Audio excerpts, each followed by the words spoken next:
हरे कृष्णा, मैं जनिशा पारिक आपके अपने चैनल इंस्पायरिंग थॉट्स पर आपका स्वागत करती हूँ। आज हम आपके लिए लेकर आए हैं योगिनी एकादशी व्रत कथा। यह एकादशी आषाढ़ माह के कृष्ण पक्ष में आती है।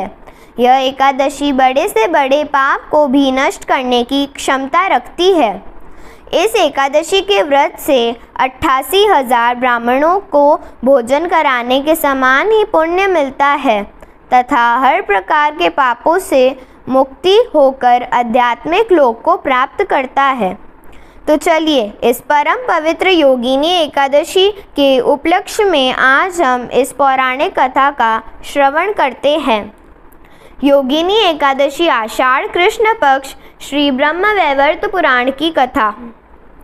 युधिष्ठिर ने कहा, हे केशव, मैंने ज्येष्ठ मास के शुक्ल पक्ष की निर्जला एकादशी की कथा सुनी। अब आप कृपा करके आषाढ़ मास के कृष्ण पक्ष की एकादशी का नाम तथा उसकी विधि और माहात्म्य का वर्णन कीजिए। तब श्री योगेश्वर कृष्ण जी ने कहा, हे राजन, आषाढ़ माह के कृष्ण पक्ष की एकादशी का नाम योगिनी है। इसका व्रत करने से समस्त पाप क्षीण हो जाते हैं और यह इस लोक में भोग तथा परलोक में मुक्ति प्रदान करने वाली है। इसके विषय में मैं तुमसे कथा कहता हूँ जो कि पुराणों में वर्णित है। आप उस कथा को ध्यान पूर्वक सुनिए। हे युधिष्ठिर, कुबेर नाम का एक राजा विख्यात अति शिव भक्त था। वह अलकापुरी नगरी में राज्य करता था। उसके यहाँ पूजा के निमित्त फूल लाने वाला माली हेममाली नाम का यक्ष था। वह अपनी स्त्री विशालाक्षी के प्रेम में विवश हो मानसरोवर पर ही पुष्प ले आया, किंतु कामासक्त होने के कारण वह पुष्पों को वहीं रखकर अपनी स्त्री के साथ रमण करने लग गया। इधर राजा कुबेर को हेममाली की राह देखते देखते दोपहर हो चुकी थी।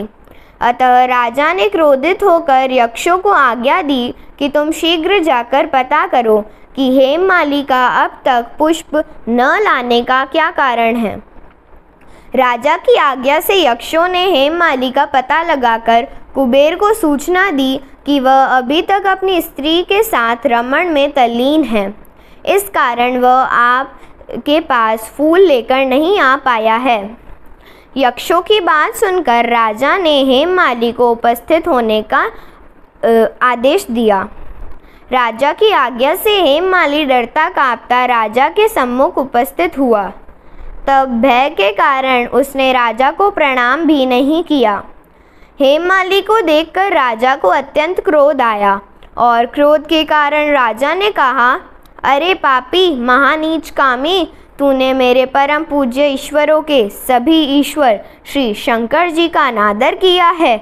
इसलिए मैं तुझे श्राप देता हूँ कि तू कोढ़ी होकर मृत्यु लोक में स्त्री वियोग का दुख भोगेगा। कुबेर के श्राप के प्रभाव से हेममाली उसी क्षण पृथ्वी पर आ गिरा और कोढ़ी होकर तथा उसकी स्त्री भी उसी क्षण उससे अंतर्ध्यान हो गई।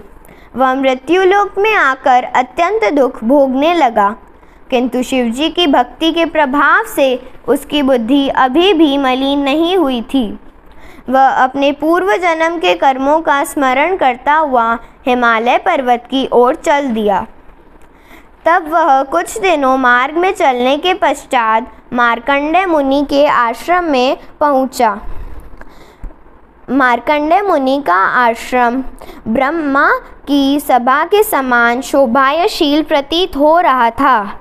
मुनि को देखकर वह हेममाली उनके निकट पहुंचा और मुनि को प्रणाम कर कर उनके चरणों में गिर पड़ा। मार्कंडेय मुनि ने हेममाली को देखकर पूछा, तूने ऐसे क्या कर्म किए हैं जिसके कारण तू कोढ़ी होकर इतना महान दुख भोग रहा है। तब हेममाली ने विनय पूर्वक कहा, हे मुनि, मैं यक्षराज कुबेर का सेवक हूँ। मेरा नाम हेममाली है। मैं कुबेर की पूजा के लिए नित्य पुष्प लाया करता था। एक दिन मुझे अपनी स्त्री के साथ विहार करते हुए देर हो गई, जिसके कारण मैं दोपहर तक पुष्प न ला सका।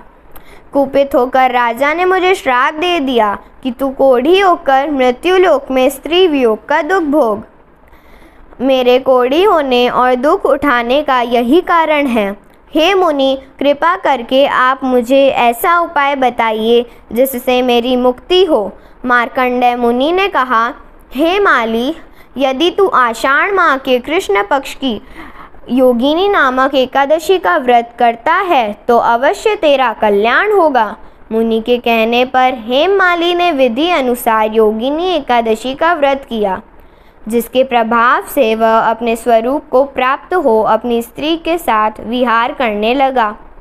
हे राजन, इस व्रत के करने से 88 सहस्त्र ब्राह्मणों को भोजन कराने के फल के समान ही पुण्य प्राप्त होता है, जिससे समस्त पाप नष्ट हो जाते हैं और स्वर्ग की प्राप्ति होती है। आप ज़्यादा से ज़्यादा इस वीडियो को शेयर करें ताकि अन्यों को इसका लाभ प्राप्त हो सके। Please like, comment, subscribe and share my channel. Narayan Narayan Narayan Narayan.